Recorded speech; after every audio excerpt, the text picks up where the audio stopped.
தமிழ் ஈழம் கிடைக்காம போனதுக்கும் தமிழ் ஈழத்தில் இனப்படுகொலை நடந்ததுக்கும் இந்த கட்சி தான் காரணம், இந்த கட்சியோட குடும்பம் தான் காரணம், அந்த கட்சியோட தலைவரை கொன்னனால பழி வாங்கிட்டாங்க, உனக்கு ஈழம் கிடைக்கல, ஈழத்தில் நம்ம தொப்புள் கொடி உறவுகளை இப்படி கொன்னுட்டாங்களேன்னு கோபம் இருக்கா, அப்போ இந்த கட்சியை தோக்கடி, இந்த கட்சிக்கு ஓட்டு போடாத அப்படின்னு சொல்கிறதே ஒரு திசை திருப்பல் அரசியலோ அப்படின்னு நான் பார்க்குறேன்.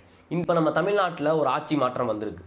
விஜய் அவர்கள் முதலமைச்சராக வந்திருக்காரு, கூட்டணி ஆட்சி அமைச்சிருக்காரு, காங்கிரஸோட கூட்டணி வச்சிருக்காரு, காங்கிரஸுக்கு அமைச்சரவையில் இடம் கொடுத்துருக்காரு. இப்போ இதுக்கு என்ன விமர்சனம் வைக்கிறாங்கன்னா, இனத்தை கொன்ன கட்சி காங்கிரஸ், அந்த காங்கிரஸோட கூட்டணி வச்ச விஜய் இன துரோகி, அவர் கையில் ரத்த கரை படிஞ்சிருக்கு அப்படின்னு விமர்சனம் வைக்கிறாங்க. அந்த விமர்சனத்தை நான் அப்படியே ஏற்றுக்கிறேன். ஆனால் இப்போ அது ஒரு பக்கம் இருக்கட்டும். எனக்கு இப்போ ஒரு கேள்வி வருது, என்ன அப்படின்னா, ஒருவேளை அந்த 2008 2009 அந்த காலகட்டத்தில் இந்தியாவை காங்கிரஸ் ரூலிங் பண்ணாமல் வேற யாராவது இந்தியாவை ரூல் பண்ணியிருந்தா, ஆட்சி புரிஞ்சிருந்தா இனப்படுகொலை நடக்காமல் இருந்திருக்குமா, தடுத்திருப்பாங்களா, தனி ஈழம் வாங்கி கொடுத்துருப்பாங்களா அப்படிங்கிற ஒரு கேள்வி வந்துச்சு. இந்த கேள்விக்கு பதிலை நான் வரலாற்றில் தேட முயற்சி பண்ணேன். அப்பையில் எனக்கு சில தகவல் கிடச்சிச்சு. ஒன்று எப்படின்னா, இப்போ ஒருவேளை பிஜேபியே ரூலிங் பார்ட்டியாக இருந்துச்சுன்னு வச்சுக்குவோம், 2008 2009 அந்த காலகட்டத்தில் அவங்க தனி ஈழம் வாங்கி கொடுத்துருப்பாங்களா அப்படிங்கிற கேள்வியை முன் வச்சு இதுக்கான பதிலை வரலாற்றில் தேட முயற்சிக்கும் போது அதுக்கு என்ன பதில் கிடச்சிச்சு அப்படின்னா, 2018 இந்தியாவோட முன்னாள் பிரதமர் அடல் பிகாரி வாஜ்பாய் இறந்து போயிடுறாரு.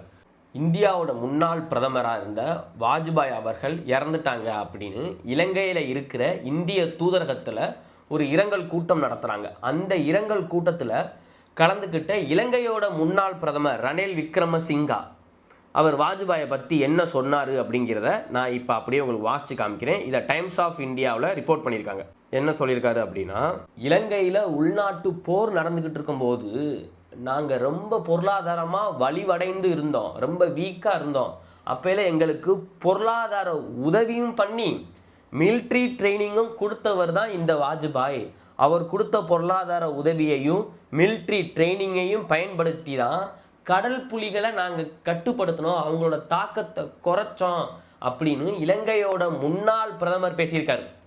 அதாவது கட்டுப்படுத்தணும்னா எப்படி கொண்டிருப்பாங்க, வேற என்ன பண்ணியிருக்க போகிறாங்க, கட்டுப்படுத்தணும் அப்படின்னு பேசியிருக்காரு.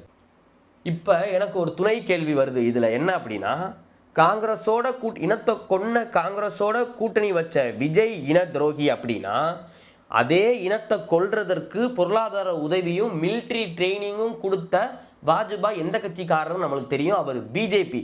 அப்போ அந்த பிஜேபிக்காக பாம்பேயில் போய் பிரச்சாரம் பண்ணார்ல ஒரு கட்சியோட ஒருங்கிணைப்பாளர், அந்த மனித புனிதரையும் நம்ம இன துரோகின்னு சொல்லலாமா?